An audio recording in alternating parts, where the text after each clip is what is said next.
다윗은 이새를 낳고 이새는 아히람을 낳고 솔로몬은 르호보암을 낳고 르호보암은 아비야를 낳고 아비야는 아사를 낳고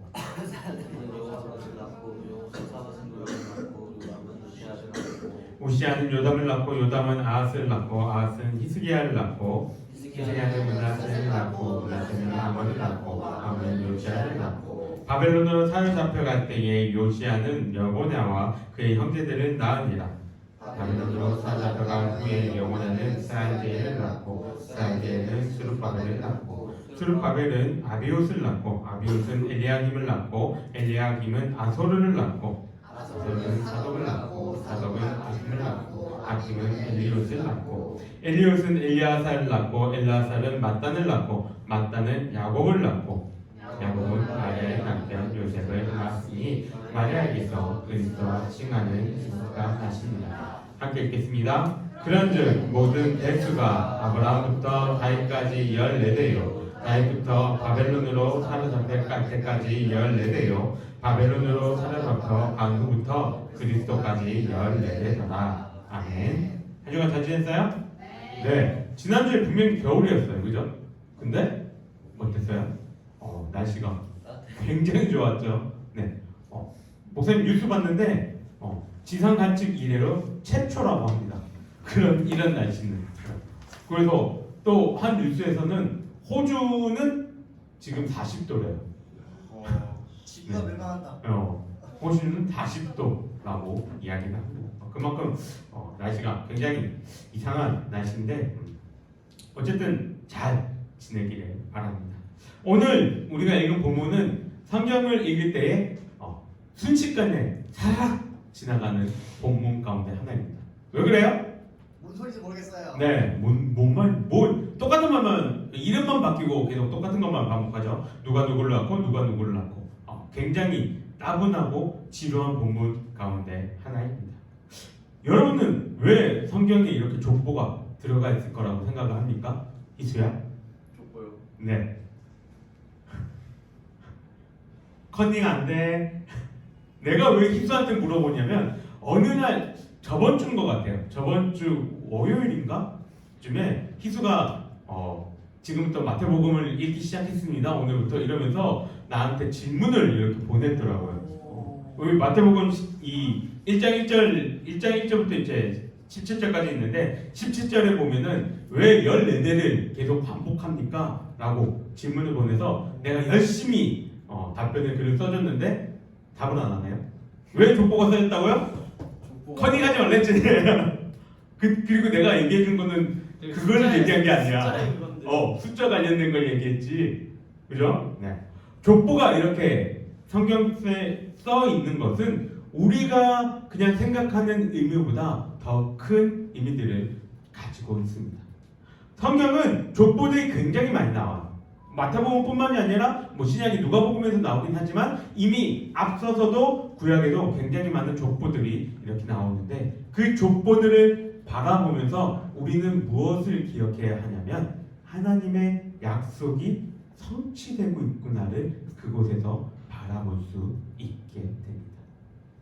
하나님이 우리를 구원해가는 그 과정이 이 족보 속에서 그대로 나타난다는 거예요. 가장 큰 의미로 창세기 3장 15절 굉장히 중요한 말씀 가운데 하나예요. 우리 친구들 잘 외워놓기를 바라요. 창세기 3장 15절 한 목소리 한번 읽어봅시다. 시작! 또한 내가 너를 여자와 원수가 되게 하고 너의 씨도 여자의 씨와 원수가 되게 하리니 여자의 씨는 너의 머리를 상하게 하고 너는 그의 발꿈치를 상하게 하리라. 어디에서 나온 말이에요? 어떤 장면 속에서 나오는 거예요? 지금 누가 누구에게 하는 말이에요? 점점 좁혀줄게요. 누가 누구에게 하는 말이에요? 아담과 하와래. 아담이 하와한테 하는 말이에요? 하나님이 누구한테? 아담과 하와에게 약간 빗나갔어요. 하나님이 누구한테 하는 말이에요? 뱀에게 하는 말이죠. 그래서 이게 왜 중요하냐면 성경에서 가장 처음으로 제일 최초로 복음이 여기서 나타나기 때문이에요. 이거를 원시복음 혹은 원복음이라고 합니다. 성경 제일 처음의 복음이에요. 뭐가 복음이에요? 여자의 씨가 우리와 원수가 되게 해서 그 여자의 씨가 너의 머리를 상하게 하고 너는 그의 발꿈치를 상하게 하겠다는 거. 지금 이 상황은 하나님이 아담과 하와의 그 잘못으로 인해서 많은 저주들을 말씀하세요. 뱀에게도 저주를 하죠. 그래서 우리에게 이제는 죄가 들어옵니다. 그 죄가 어떻게 끊어지게 될 것인지 가장 처음으로 말씀하시는 거예요. 이 말씀이 이루어지는 과정을 보게 된 게 바로 오늘의 족보라는 것입니다. 본문의 시작은 뭐라고 시작합니까? 1장 1절 아브라함과 다윗의 자손 예수 그리스도의 계보라고 이야기를 합니다. 예수님의 족보는 두 군데 적혀 있습니다. 어디예요? 그렇죠. 또 하나는 어딜까요? 내가 좀 전에 얘기했어요. 어디에 적혀 있다고?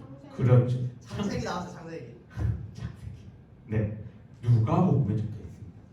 예수님의 족보는 마태복음과 누가복음 두 군데에 적혀 있는데 여러분들이 조금만 관심을 갖고 본다면 이 두 군데의 족보가 같지 않다는 것을 보게 될 거예요. 약간 다른 게 아니라 보면은 좀 많이 달라요. 우리는 성경을 뭐라고 이야기합니까? 성경이 어떻게 쓰여졌다고 여러분들은 고백하나요? 그렇죠. 하나님의 감동으로 쓰여졌다고 이야기를 합니다. 근데요, 이걸 인정하지 않는 사람들은 이 족보를 가지고도 시비를 겁니다. 뭐라고 시비 걸까요? 봐라, 틀리지 않냐? 라고 얘기해요.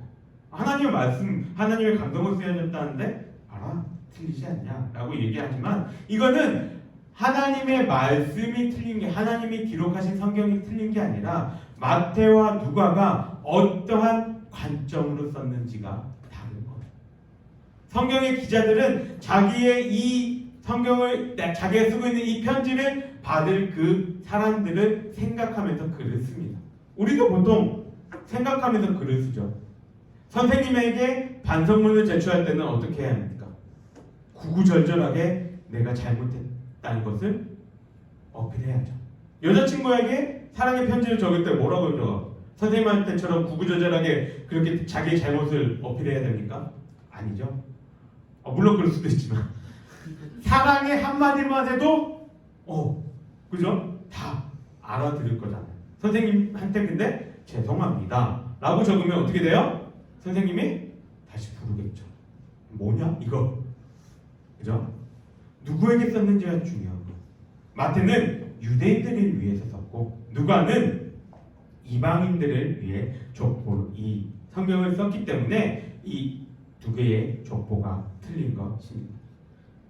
이 족보를 본문은 세 군데로 구분을 하는데 희수가 나에게 질문을 줬던 것처럼 14대에 걸쳐서 이렇게 잘라서 이야기를 하고 있습니다. 아브라함부터 다윗까지가 14대, 다윗부터 바벨론 포로기까지가 14대, 바벨론 포로 이후부터 예수님 탄생까지 14대라고 이야기를 하죠. 이 이야기를 쭉 우리가 보고 자면 족보 속에서 이 14대의 중요성은 희수한테 나중에 물어보죠. 이거는 설교에서 얘기하기 조금 복잡한 것들이 많이 들어가기 때문에 여러분 이거 얘기하면 분명히 잘 거거든요. 네, 희수가 그거를 다 읽었을지 안 읽었을지 나는 궁금하니까 여러분들이 물어보고 나한테 대답을 해주고, 여기서는 뭘 얘기하려고 하냐면 이 족보 속에서 마태는 뭘 신약 성경에서 강조하려고 했는지에 대해서 먼저 이야기를 하려고 합니다.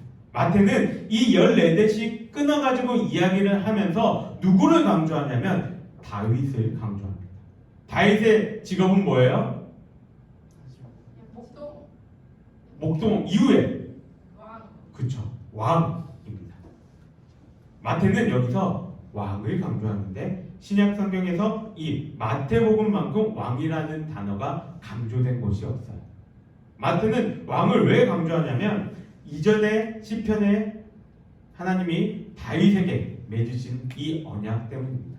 내가 또 그를 장자로 삼고 세상 왕들에게 지존자가 되게 하며 그를 위하여 나의 인자함을 영원히 지키고 그와 맺은 나의 언약을 굳게 세우며 또 그의 후손을 영구하게 하여 그의 왕위를 하늘의 날과 같게 하리로다. 다윗에게 하신 약속을 이루는 과정 속에서 예수님이 다윗의 후손으로 오셨고 예수님이 구원자이시다. 이거를 드러내기 위해서 이 족보를 14대에 걸쳐서 그리고 다윗을 강조하면서 예수님에 대해서 이야기를 합니다. 예수님이 하나님 나라의 왕으로 오셨다는 이 의미는 이스라엘 백성뿐만 아니라 우리들에게도 이거는 굉장히 큰 의미를 가집니다.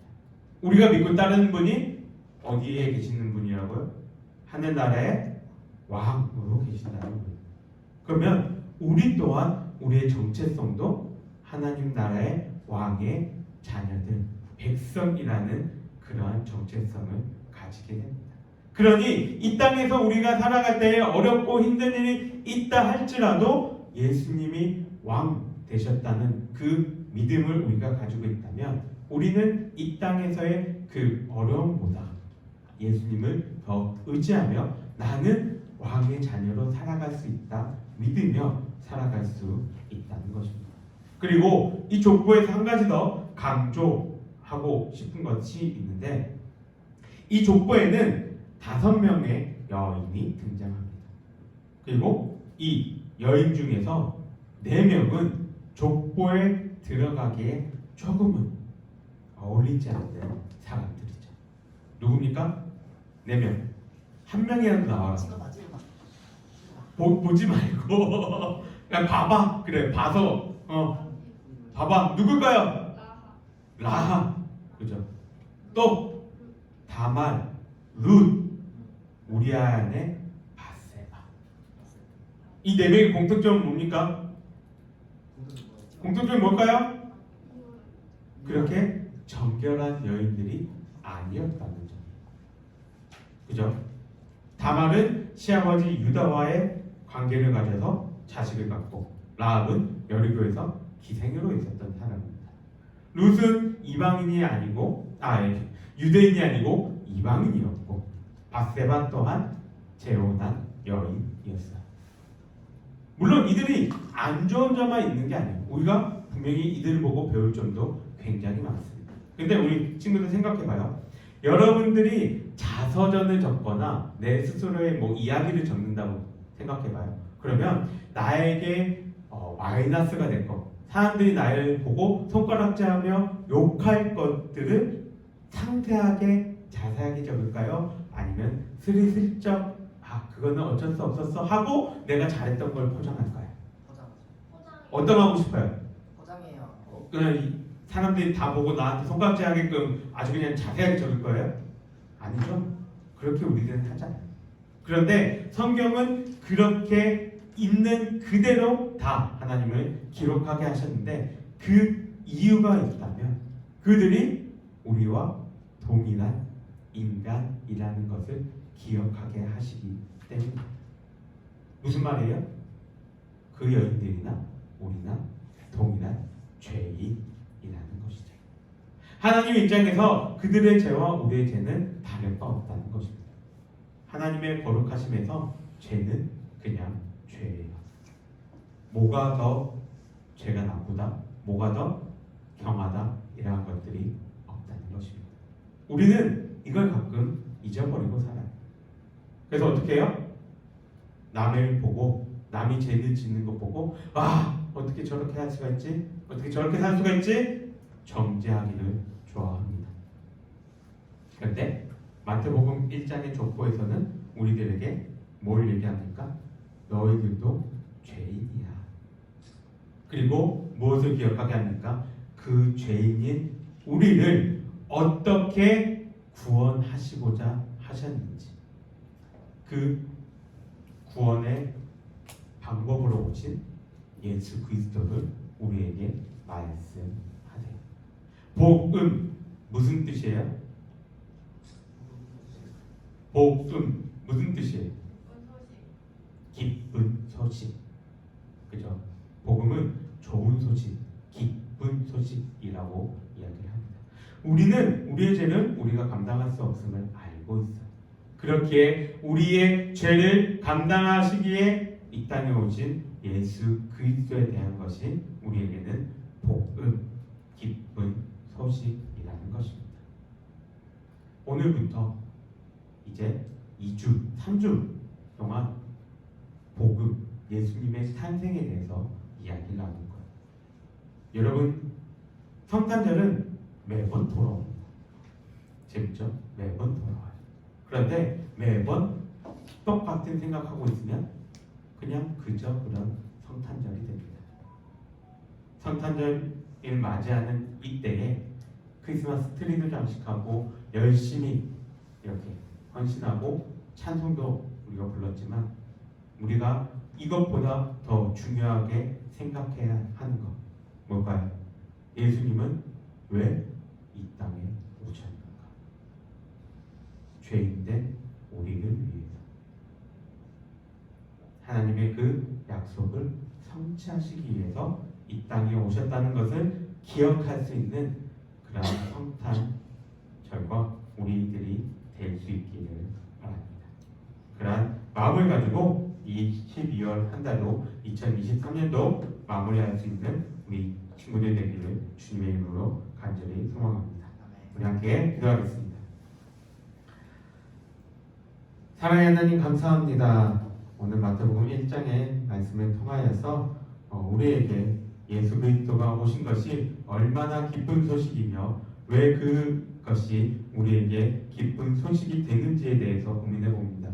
하나님, 우리 친구들의 마음속에 예수 그리스도가 이 땅에 오신 것이 과연 나와 어떠한 상관이 있는지, 과연 나에게 어떠한 의미가 있는지 고민할 수 있게 하시고 또 주님을 더욱더 바라보며 사랑할 수 있는 그런 친구들로 자라날 수 있도록 주님 함께하여 주시옵소서.